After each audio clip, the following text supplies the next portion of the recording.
We had to put black curtains on all of our windows and make sure all the lights were out. And my dad was an air raid warden, so he would go down the street and check the houses, make sure everybody was doing that. And that was probably the major thing during my high school years. That was the war. One of the songs that they used to play or sing was called Over There. Irving Berlin.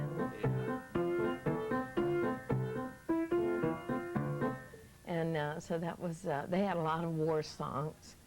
And we used to sing patriotic songs in school a lot then. We like all of the patriotic songs, America, My Country, 'Tis of Thee, America the Beautiful, Star Spangled Banner, Battle Hymn of the Republic. All of those were normal things that we did almost every day in school. And there were several other songs that we would sing. Of course, it wasn't anything to pray in school. We prayed for different things, for the different endings of the war and things like that, the war in Japan and the war in Europe and so forth.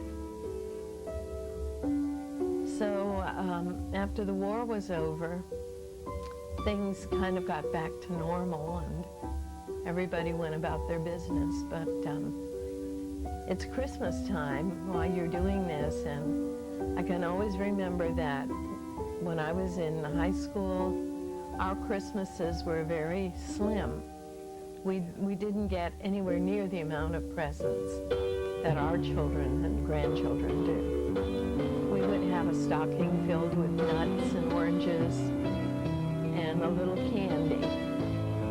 And that was about it. And then we'd probably get maybe 1 or 2 packages, presents, Christmas presents. When I was in high school, after I had started piano lessons, I played for a few concerts, Christmas concerts and things like that. I accompanied in high school. Also took some rudiments of music courses from a German teacher, music teacher that we had that was very good. And her name was Mrs. Schlosser. And we had a good time with music then.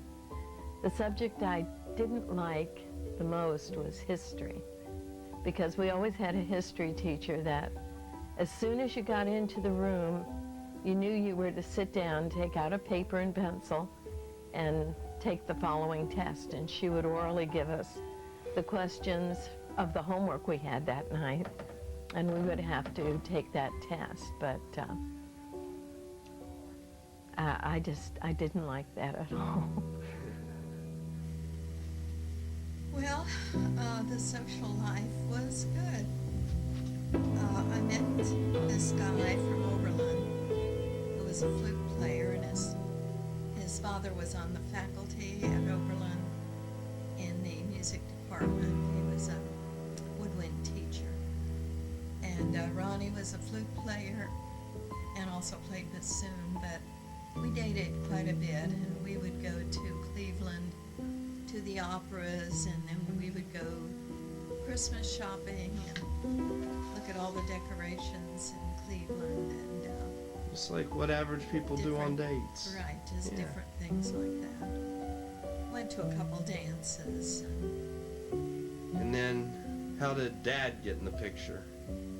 Okay, well then, Ronnie went in the Air Force, and I and a group of fellow students transferred to Ohio University in Athens. And that's where I met Merlin. He was in my fine arts class there. And it was a funny thing happened, because here I was engaged to Ronnie, and Merlin came into the picture, and he, the very first time he saw me, he said, that's the girl I'm going to marry. He said that to one of his friends. That's great. And sure enough, it happened. Yeah. And your wedding day. Tell me about your wedding day. Oh, my wedding day. I mean, you're very in love with this man, certainly. Were you hyped up? Or were you nervous? Or were you... Well, yeah, to a certain extent, everybody is Yeah, when they get married. But I wouldn't know.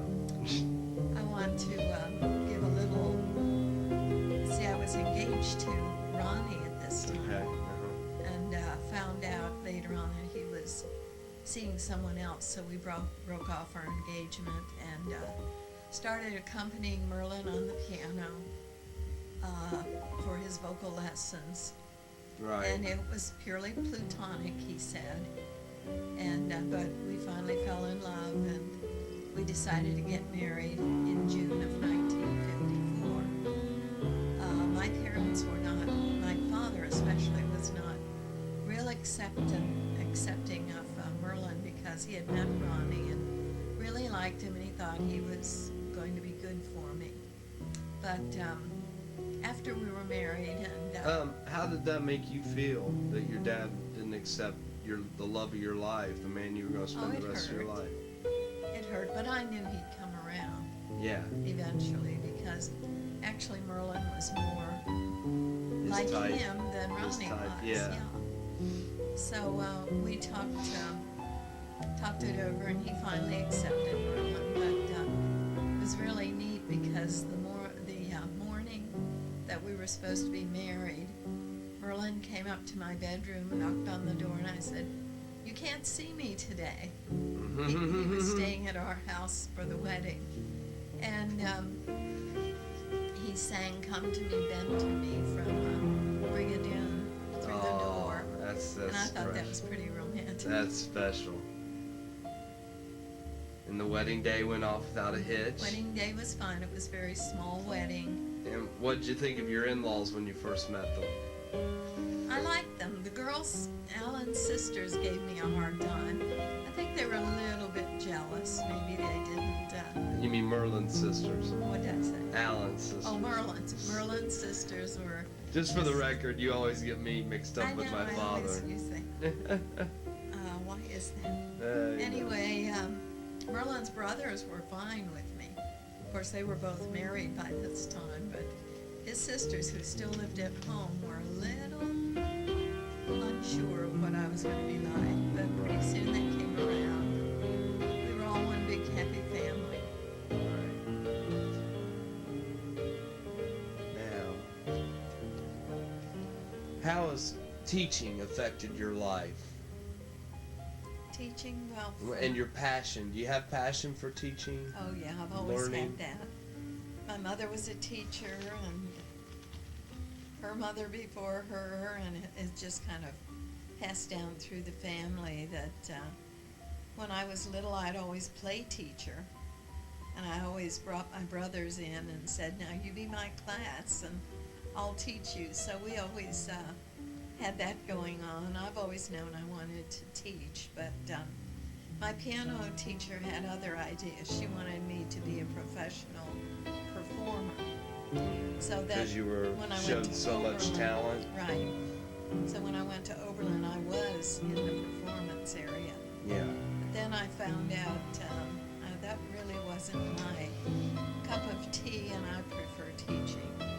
Yeah. What deterred you from the performance aspect? Because you could have been a great piano player, I could have. believe. It's just that I've always wanted to teach, and that was really my main priority. But through a little subtle pushing, my piano teacher said, "You need to go into performance." Right. So a bunch of us from Oberlin transferred to OU. Mm-hmm. That was in the summer of '53, I believe. And no, it wasn't in the summer. It was halfway through the year.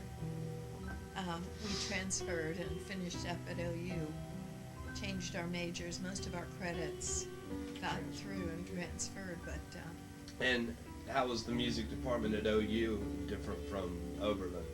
well, Was as it far less as strict, or was it? As far as music education goes, it was better, I think. I see. In my And was opinion. that part of your reasoning for leaving Oberlin? Right. The conservatory? Yeah. Oberlin is great for performance, and they did have a teaching area too, music education area, but that wasn't as good as OU. Right. What else about teaching you love? I just like the fact that you can get across to students concepts that maybe they wouldn't otherwise find. And lead them Yeah. to the direction that you think that they need to go Right. through your experience. Yeah, I think that teaching is really something great because it gives you a good feeling of accomplishment if you can get across a concept and have them really feel good about it. Anything else you'd like to say on teaching? Just that I'll probably always be a teacher, even though I'm retired. I'm still teaching. So teaching's been a very huge aspect of your life. Yes. Would you say even more so than the piano? Well, they're both close. Congruent, huh? Yes, they really are. They go together.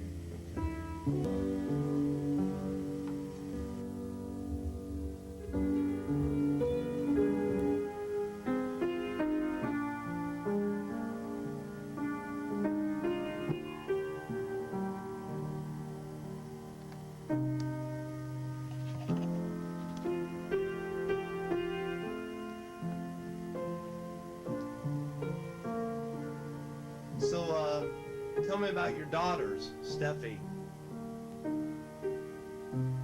Let me start with Lonnie first because she was first born. Okay. Lonnie was born in January 1956. Yes.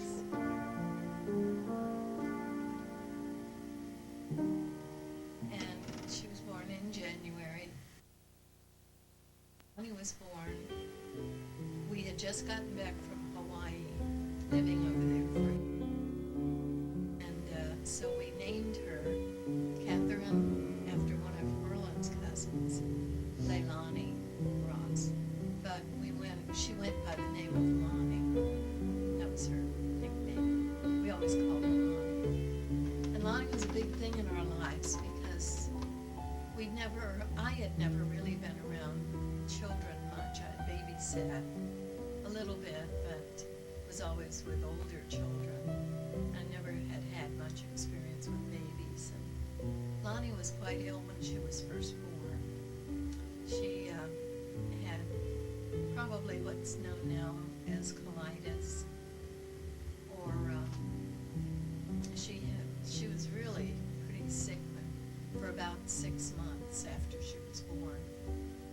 And but we got through it.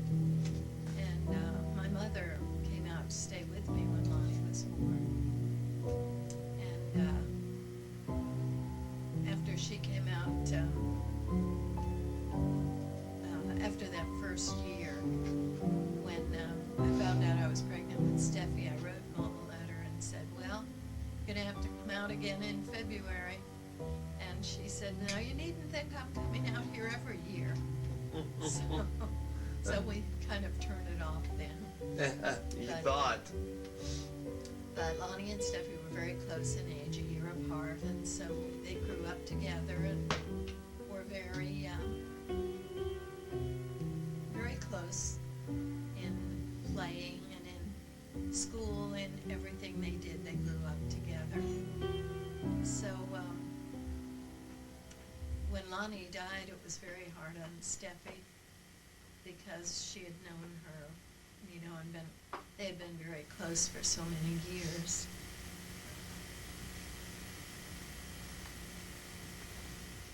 Then what came along after that, after about 12 years? Oh, well, 12 years went